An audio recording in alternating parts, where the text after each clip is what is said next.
Shalom saudara, apa kabar? Luar biasa. Saudara liburan pergi kemana?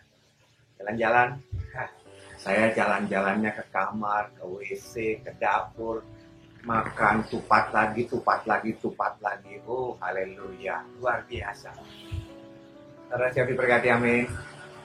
Kita nikmati firman Tuhan. Sebelumnya kita berdoa dulu. Terima kasih Tuhan, kesempatan Kau berikan pada kami Tuhan. Saat liburan seperti ini, kami boleh menikmati firman-Mu, berbicara pada setiap kami Bapa, hikmat-Mu, menyertai hamba-Mu Bapa, taruhkan perkataan-Mu di atas mulut bibir hamba-Mu, sehingga sungguh firman-Mu yang hidup ini memerdekakan siapapun yang mendengar, yang lemah dikuatkan, terikat dilepaskan, yang sakit disembuhkan. Kami serahkan semua ke dalam tangan-Mu, dalam nama Yesus kami siapkan hati kami. Semua yang siap diberkati sama-sama katakan, amin. Buka bersama dengan saya firman Tuhan, ayat yang sudah sangat populer, yang sudah sering kita baca, Lukas 17 ayat 11 sampai dengan 19. Lukas 17 ayat 11 sampai dengan 19. Saya tunggu sampai saudara bisa menemukan. 17, 11 sampai 19. Demikian firman Tuhan. Dalam perjalanannya ke Yerusalem, Yesus menyusuri perbatasan Samaria dan Galilea. Ketika ia memasuki suatu desa, datanglah 10 orang kusta menemui dia. Mereka tinggal berdiri agak jauh dan berteriak, Yesus, Guru, kasihanilah kami. Lalu ia memandang mereka dan berkata, pergilah, perlihatkanlah dirimu kepada imam-imam. Dan sementara mereka di tengah jalan, mereka menjadi tahir. Seorang dari mereka ketika melihat bahwa ia telah sembuh, kembali sambil memuliakan Allah dengan suara nyaring. Lalu tersungkur di depan kaki Yesus dan mengucap syukur kepadanya. Orang itu adalah seorang Samaria. Lalu Yesus berkata, bukankah ke-10 orang tadi semuanya telah menjadi tahir? Di manakah yang 9 orang itu? Tidak adakah di antara mereka yang kembali untuk memuliakan Allah selain daripada orang asing ini? Lalu ia berkata kepada orang itu, berdirilah dan pergilah, imanmu telah menyelamatkan engkau. 10 orang kusta jadi tahir. Kita tahu, kita sudah pernah baca. Hari ini kita kembali diberkati. Kita lihat firman Tuhan ayat ke-11, saudara. Lihat ayat ke-11. Satu hal yang luar biasa, ayat 11. Dalam perjalanannya ke Yerusalem, Yesus menyusuri perbatasan Samaria dan Galilea. Yesus menyusuri perbatasan Samaria dan perbatasan Galilea. Dia ada di tengah-tengah perbatasan antara Samaria dan Galilea. Saudara, kenapa Tuhan Yesus ada di sana? Tuhan Yesus lagi berjalan menelusuri jalan seperti itu. Dan apa yang terjadi? Di sana ada orang kusta. Saudara, kita tahu kan? Orang kusta. Penyakit yang tidak ada obatnya. Orang yang kena penyakit kusta akan dikucilkan, akan diasingkan. Tidak boleh tinggal di dalam kota. Mereka harus tinggal di luar kota. Yang dari sini luar kota, dari sini luar kota. Ya semuanya. Makanya firman Tuhan di dalam ayat ke-11 tadi. Perjalanannya menelusuri perbatasan Samaria dan Galilea. Yang dari Samaria ke luar kota Samaria dan Galilea, luar kota Galilea. Dan disitulah mereka berkumpul orang-orang kusta. Jadi mereka sudah divonis untuk meninggal, vonis untuk mati selagi mereka masih hidup. Kenapa? Mereka sudah angkat tangan, tidak ada obatnya, tidak akan bisa disembuhkan. Itu yang terjadi. Yang luar biasanya saudara, begitu Yesus lewat di tengah-tengah mereka, yang terjadi adalah ayat 13. Ayat 13, mereka berseru, berkata, Yesus Guru, kasihanilah kami. Wow, Yesus Guru, kasihanilah kami. Saudara, coba lihat saudara, perhatikan. Mereka kena kusta. Tidak ada harapan. Mereka dikucilkan. Mereka ada di luar kota. Saat Yesus lewat, langsung mereka berkata, Yesus, kasihanilah kami. Apa yang ada dalam pikiran kita, saudara? Kok bisa tahu? Kok bisa tahu? Dan kok bisa manggil Yesus untuk menyembuhkan mereka, mengasihani mereka, melepaskan mereka, membebaskan mereka, menyembuhkan mereka? Kok bisa mereka berteriak seperti itu? Saudara, judul khotbah saya pada kesempatan hari ini adalah di balik masalah ada berkat Allah yang tersembunyi. Amin. Di balik masalah ada berkat Allah. Di balik masalah ada berkat. Asal kita tidak putus asa. 10 orang kusta itu, kalau mereka berputus asa, pantaslah. saya bilang mereka kalau putus asa pantas? Karena waktu itu penyakit kusta belum ada obatnya. Kalau mereka putus asa, ya udah pantas. Karena apa? Mereka tidak bakalan bisa sembuh. Tapi yang luar biasa, di balik masalah ada berkat Allah. Asal mereka tidak putus asa. Apa yang saya katakan tidak putus asa? Mereka boleh ada di luar perbatasan. Mereka boleh ada di luar daripada kota. Tapi mata mereka tidak lepas dari dalam kota. Bukan saja mereka perhatiannya ke dalam kota, masalah makan dan minum mereka. Tapi mereka, fokus mereka memperhatikan apa yang terjadi di dalam kota. Itu mereka ingat, mereka mau tahu. Dan mereka tidak putus asa. Mereka tahu apa yang dilakukan oleh Tuhan Yesus. Orang lumpuh, orang tuli, orang kusta. Mereka tahu. Oleh karena itu, saudara, itu yang dicatat oleh mereka. Kapan Yesus lewat? Kapan Yesus datang? Kapan Yesus jalan sini?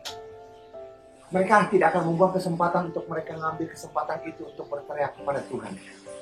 Jadi dengan kata lain, mereka sakit tidak ada harapan. Tapi mereka tidak merenungkan nasib mereka, mengasihi diri mereka, menyesali diri mereka. Kenapa ya sial banget, suwe banget, apes, kenapa, kena kusta, kenapa ini, kenapa kok saya, kenapa kok bukan mereka, kenapa kok bukan, kenapa. Mereka tidak berputus asa menyalahkan orang lain dan mencari kambing hitam. Mereka tetap punya semangat, mereka tidak berputus asa. Mereka dalam keadaan seperti itu, mereka tetap perhatian mereka terarah ke dalam kota. Apa yang terjadi dalam kota, mereka mau tahu, mereka mau dengar. Dan tanpa mereka sadari, yang mereka dengar adalah apa yang dilakukan oleh Tuhan Yesus di sana. Orang buta, orang tuli, orang lumpuh, orang mati bangkit. Itu yang membuat mereka berkata, yes, ini dia. Ini dia yang kita cari. Saudara percaya di balik masalah yang saudara hadapi, ada berkat yang tersembunyi yang Tuhan sudah siapkan buat saudara.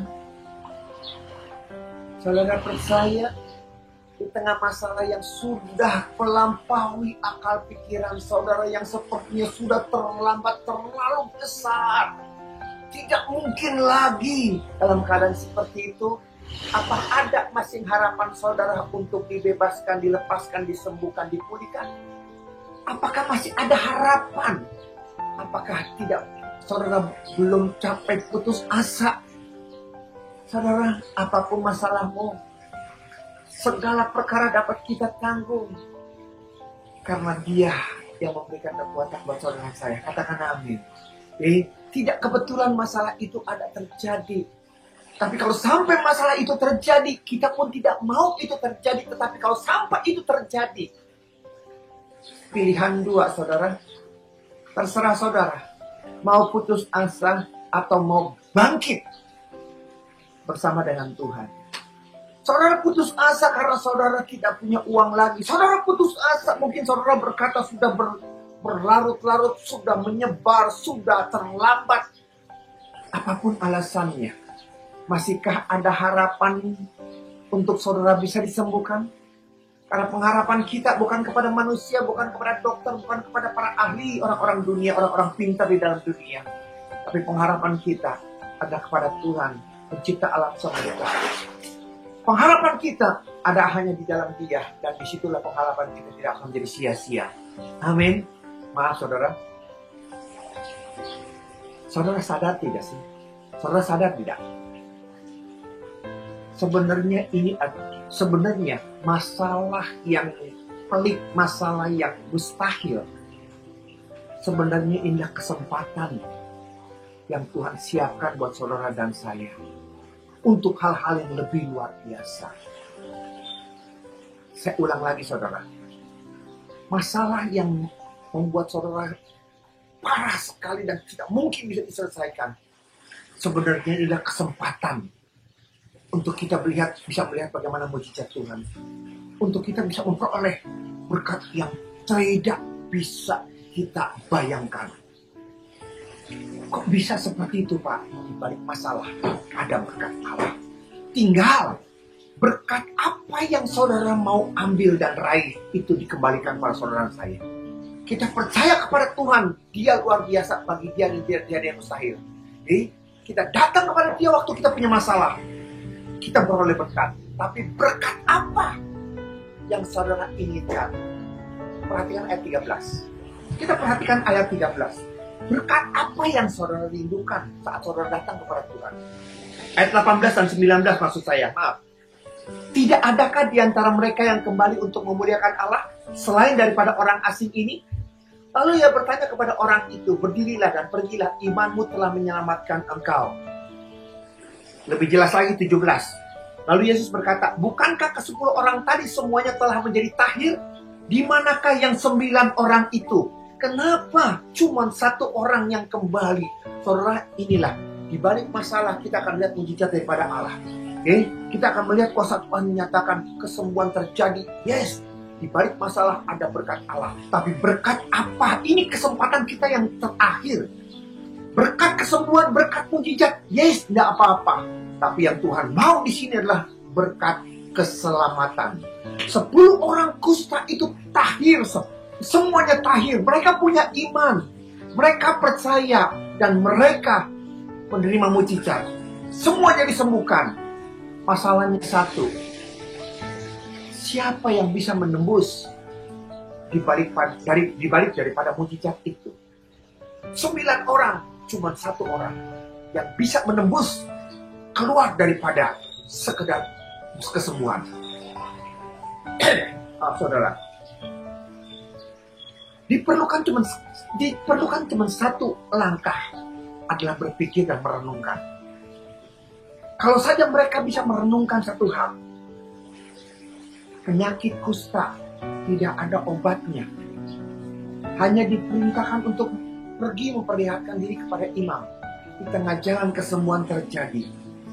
Coba dengan masalah seperti ini, saudara renungkan sebentar. Siapa yang bisa melakukan hal seperti ini? Siapa yang bisa melakukan hal seperti ini? Dokterkah, ahlikah, internis, alternatif, atau siapapun? Apakah mereka bisa? Tanpa operasi, tanpa obat. Hanya dengan firman Tuhan, hanya dengan perintah kesembuhan terjadi. Dan kalau kita merenungkan seperti ini, kita akan keluar satu kesimpulan.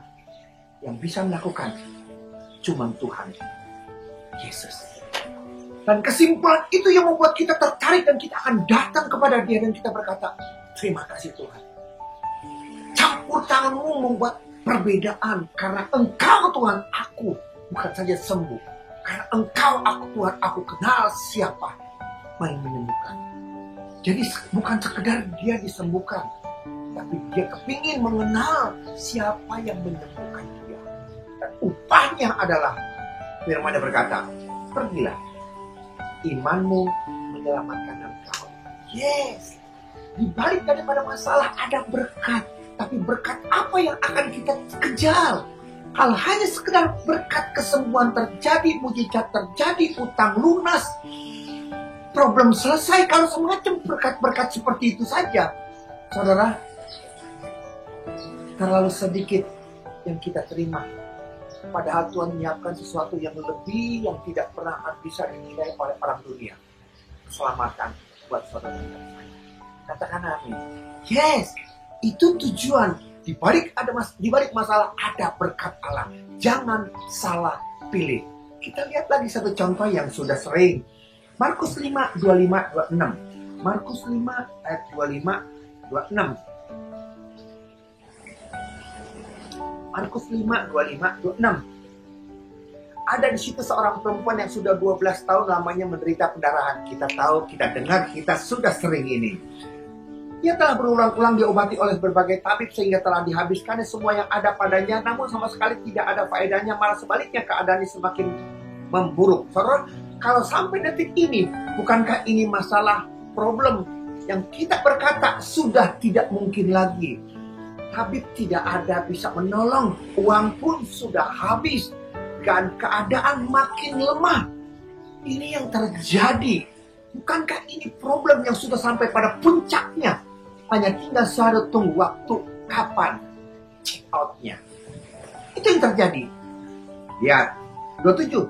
Dia sudah mendengar berita tentang Yesus, maka di tengah-tengah orang banyak itu yang mendekati Yesus dan berkata menjamah jubahnya. Disinilah, saudara, disinilah dia mendengar dan dia percaya. Dia datang, dia disembuhkan. Ada amin. Di balik masalah, dia berjumpa dengan Tuhan dan kesembuhan terjadi. Saudara, tidak kebetulan. Tidak kebetulan kalau misalkan ayat 30, saudara. Tidak kebetulan pada ketika itu juga Yesus mengetahui bahwa ada tenaga yang keluar dari dirinya. Lalu ia berpaling di tengah orang banyak dan bertanya, siapa yang menjamah jubahku? Saudara, inilah dia. Kalau saja kita mengerti isi hati daripada Allah. Dia mau saudara dan saya kita tahu. Minta yang benar. Mencari yang benar. Iman yang benar. Iman bukan percaya sekedar mujizat terjadi, tapi iman untuk keselamatan. Tidak kebetulan kalau dia diam, kalau dia duduk. Kalau sekedar kesembuhan terjadi, perempuan itu sudah sembuh kok. Ya sudah, selesai. Tapi ada satu berkat lagi yang Tuhan siapkan buat si perempuan pendarahan itu. Dia stop, dia tanya, siapa yang menjamah jubahku? Ini kesempatan. Perempuan itu bisa saja tidak perlu ngaku, pergi dengan diam-diam. Tapi ini kesempatan diberikan untuk kita memperoleh berkat double. Amin. Bukan berkat jasmani, bukan berkat sementara, tapi berkat keselamatan, berkat yang kekal. Itu yang dia siapkan. Oleh karena itu saudara, siapapun kita di tempat ini, siapapun saudara hari ini saudara sudah berdoa dan berdoa. Masalah makin hari dan makin hari. Bukan makin baik, tapi makin buruk. Maaf saudara. Kalau kita berpikir negatif, kita berkata sial suwe, aku dikutuk, aku segala macam. Tapi di balik itu semua, Tuhan sudah siapkan pintu berkat. Justru dalam kelemahan saudaralah kuasa Tuhan nyata sudah sempurna. Justru dalam kelemahan yang dimana kita berkata sudah tidak ada harapan lagi, sudah tidak ada harapan lagi. Justru dalam keadaan seperti itu, waktu kau pasrah datang kepada Tuhan, akan melihat bagaimana Tuhan bekerja dengan luar biasa. Amin. Jangan pernah putus asa. Dan kalau Tuhan datang dan Tuhan menyembuhkan saudara, jangan salah pilih. Di balik masalah ada berkat. Jangan salah pilih berkatnya. Jangan semata-mata pilih berkat-berkat jasmani semata-mata. Tapi pilih berkat-berkat yang kekal, keselamatan buat saudara dan saya. Kalau saudara tidak salah pilih, kita terima berkat Allah. Melalui masalah kita diselamatkan, nama Tuhan dimuliakan. Amin. Jangan putus asa. Di balik masalah ada berkat yang Tuhan siapkan buat saudara dan saya. Amin. Tundukkan kepala kita berdoa. Terima kasih Tuhan. Kami tidak mau putus asa. Kami tidak mau kecewa. Sepertinya doa-doa kami tidak didengar. Sepertinya berlarut-larut tidak kunjung jawaban daripada doa. Tapi hari ini Tuhan, kami mau belajar taat dan percaya. Untuk kami menundukkan diri kami, merendahkan diri kami di hadapan-Mu untuk mendengar jalan tuntunan daripadamu Bapa, yang akan membawa kami di balik masalah kepada berkat yang ilahi, yang luar biasa, yang kekal. Terima kasih Bapa. Kami minta kekuatan daripadamu, tuntunan daripadamu Bapa, untuk jemaat-jemaatmu yang dalam keadaan depresi dan keadaan putus asa. Ingatkan mereka, Tuhan tidak pernah terlelap. Tuhan senantiasa siap menolong mereka. Serahkan semua ke dalam tangan Tuhan. Jangan pernah putus asa. Tuhan tidak pernah terlambat. Berkati negara kami, Presiden, Wakil Presiden, Gubernur, Dokter, Suster, dan semua jajaran sampai yang terendah. Tutup bungkus mereka dengan kuasa darah-Mu Bapak.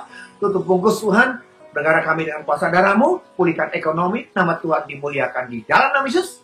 Haleluya. Amin. Demikian firman Tuhan saudara. Sampai jumpa dalam sesi akan datang. Tuhan Yesus berkati. Shalom.